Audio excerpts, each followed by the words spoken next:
is Jacob Mountainbird, and today I would like to take this time to talk to you about the concept of queering the norm.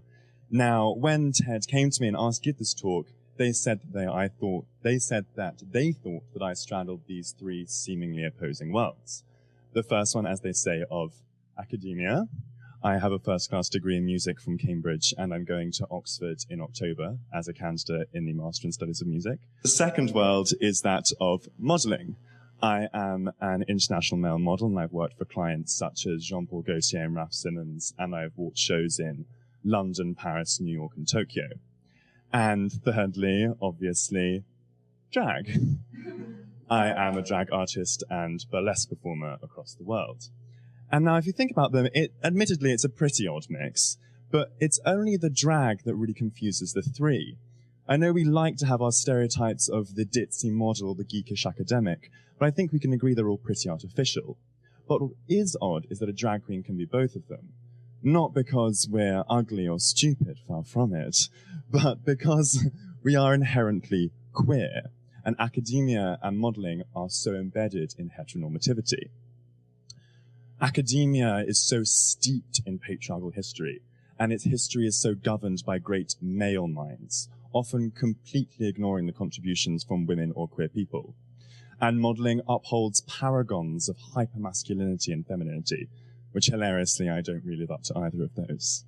So to have a queer energy in those fields is peculiar.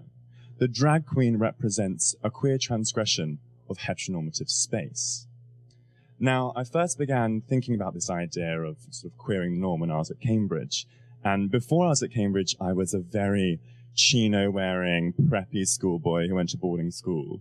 And then in my first summer of Cambridge, I had an awakening of sorts.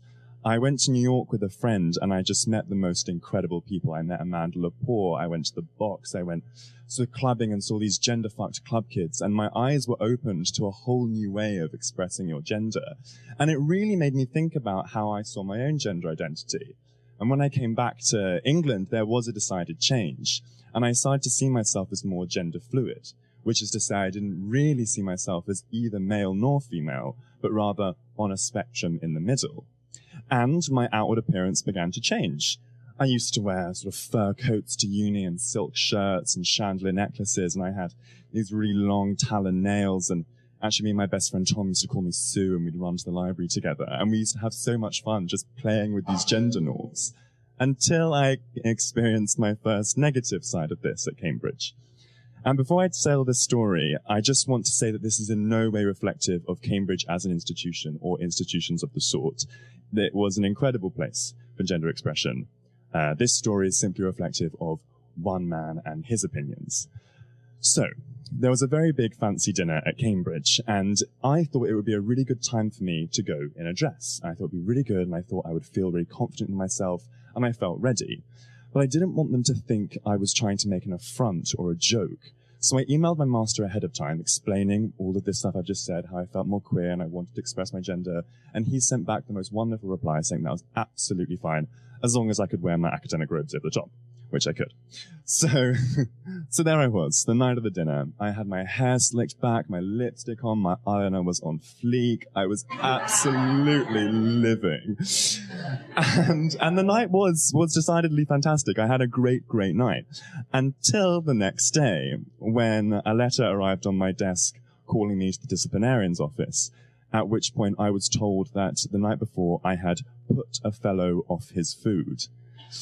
Yeah. Now, however foully I may have whetted his appetite, the truly disgusting thing was that comment. Now, as you can imagine, I didn't really take that lying down, and I brought in deans and fellows and professors and tutors, and I fought this as hard as I could, because I refused to be punished for something so outrageous. And eventually the whole thing was just swept under the rug, because they realized it was such a ridiculous thing to say. And I began wondering why it was that outside they could see that it was so ridiculous, but in that hall it seemed like a perfectly acceptable thing to say. And I realized it's all about heteronormative space. Yes, the world is heteronormative, but in those halls, even more so. It's a place where for the past 800 years great male minds have sat and broken bread, a place where we sing Latin graces before we eat, where the length of your gown says how high up in the school you are, where we pay silence to a gong. And in that space, my queer presence was an affront. It threw the balance all off. So it began getting me thinking about this idea of queering heteronormative space. And I wondered whether it always had to be a clash, whether these had to jostle, whether they could live side by side. Now here's where two queer theories kind of come into play. The first one is of queer nihilism. Now, I'm going to give you a very reductive and biased view of queer nihilism because I don't want you to agree with it. And I want you to agree with what I'm going to say afterwards. Public speaking. And then, so queer nihilism essentially can be understood as a complete segregation from heteronormative society. It's almost reactionary in a way. So if the heteronormative paradigm is to go to university, to meet a lovely girl, to get married, to have children, to have grandchildren, to grow old, and then die a ripe old age, the queer nihilist says, absolutely not. I'm going to drop out of uni. I'm going to have a string of sexual partners. I'm going to eschew all normative relationship modes, and I'm going to die a young death from smoking, alcoholism, and unprotected sex. Now, I don't know about you, but that doesn't sound all that life-affirming to me. I don't believe that gay and straight people need to be separated in these sort of dissent communities. And I really wanted to find some way of bringing gay and straight people together.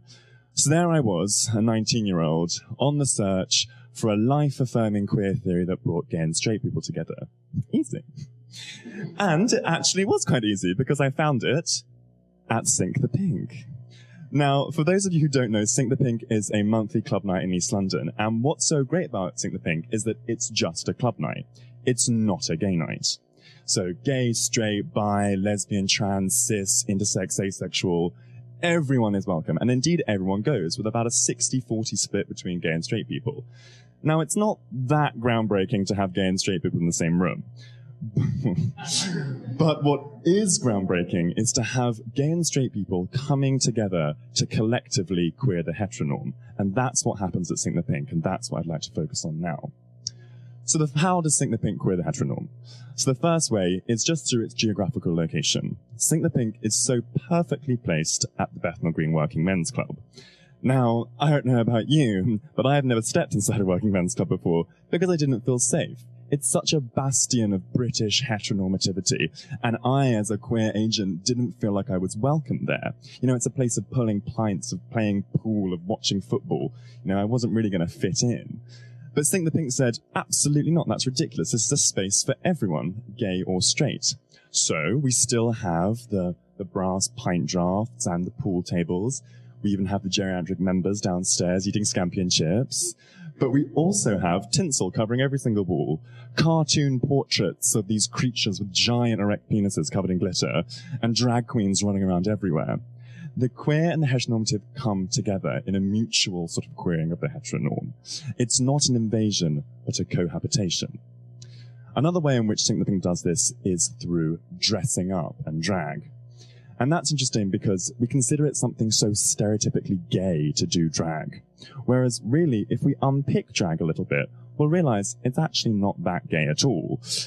So, the drag at Sink the Pink ranges from the femreal, so that's trying to look like a real girl, and then to genderfuck club kid, which is playing with gender signifiers in a more open way. So, here we have myself in the pink, and Jean-Bonnet Blonde in the blonde, trying to give you femreal, and you can be the judge if we've succeeded or not. And then here, we have Mikey Woodbridge, and my favorite drag name of all time, Jackie Potato. Clearly going for the more gender-bending aesthetic. And she's going to love me for doing this, but we're going to use Jackie Potato as a case study in Judith Butler's performative gender theories. So basically, in essence, what Judith Butler says is that gender is really nothing more than a series of socially constructed gestures that we perform on the surface of our body, and they have little or no ontological status in the anatomical sex. And Jackie is kind of showing that to us here. She's showing that, you know, society says, well, men shouldn't wear wigs, and they shouldn't wear makeup, and they shouldn't wear bras, and women shouldn't have hairy faces or hairy chests. But Jackie's saying, well, why not? I'm doing it, and it seems to be working out pretty okay. She's what Butler might call working the weakness of the norm, showing that there is this division between sex and gender.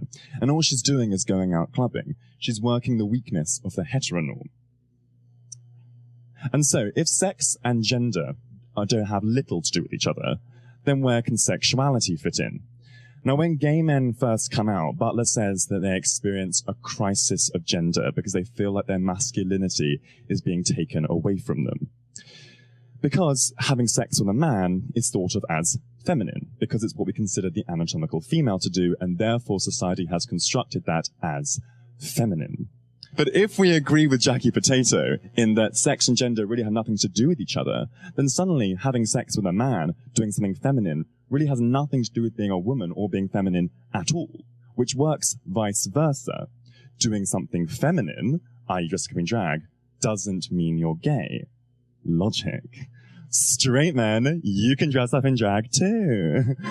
And at Sink the Pink, they do. Lots of the straight clientele come dressed up in drag. And if they don't feel safe walking around the big bad heteronormative world dressed up, we have our own little station at Sink the Pink called Glitter My Shitter, at which you can don makeup and wigs and glitter whenever you like.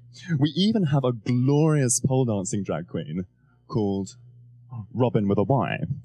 And what's amazing about Robin is that his most ardent fan is fellow performer and wife, Fanny Minker. And what's interesting about these two is that in so many ways, they uphold the heteronormative archetype. They have lovely day jobs, they're married in the street, you wouldn't even look twice, and they look like perfectly normal heteronormative people. And yet they so deny the heteronormative dictum that says that there's a singularity between sex, gender, and sexuality. Sink the Pink gives them a safe space to flout these infrastructures of the heteronorm. And it really is quite incredible. So all of this, to me, points so far away from queer nihilism to something so much more life-affirming, which in recent queer theory has been dubbed as queer futurity. Now, the basic tenet of queer futurity is that, admittedly, at the moment in society, we do not have a queer utopia. So the heteronorm and the queer still clash. But the fact that we have these pockets of heterotopia, like Sink the Pink, where they come together, shows that it is possible. Now, the obvious argument is that, well, it's possible, it's a fake world, it's a club night. Like, the moment you leave, it's all just going to go away again. And I'm going to try and battle that a bit by talking a bit more about queer futurity. But first, it is important to realize that the world is a heteronormative space, and sometimes aggressively so. It's unfortunate that I can personally relate countless instances where I've been threatened in drag, and even more instances where I've been physically attacked in drag. Everything from being punched in the face, attempted to be raped, or thrown out of a car. All just because I was dressed as a girl. The world is a dangerous place sometimes, and safety should always be our top priority. I mean, I'm quite lucky, because I haven't been hurt too bad yet, and I take more precautions because of it. And I've had a few glam stories come by the side of it. Few drag queens can say they were beaten up on the Champs-Élysées in Paris Fashion Week, had an Yves Saint Laurent model come to their rescue, and then go to the show the next day. But I can. So how on earth can Sink the Pink begin to battle this heteronormative minefield? And I think we can do that through music, because I studied music after all.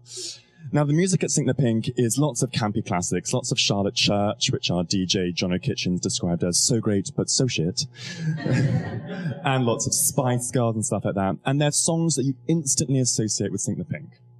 And because you instantly associate them with Sink the Pink, it means that if you hear them outside of the context, you might think back to Sink the Pink. You might think back to that queer heterotopia you experienced, and you might start feeling those emotions again, and then bring out sort of this mental heterotopia around you.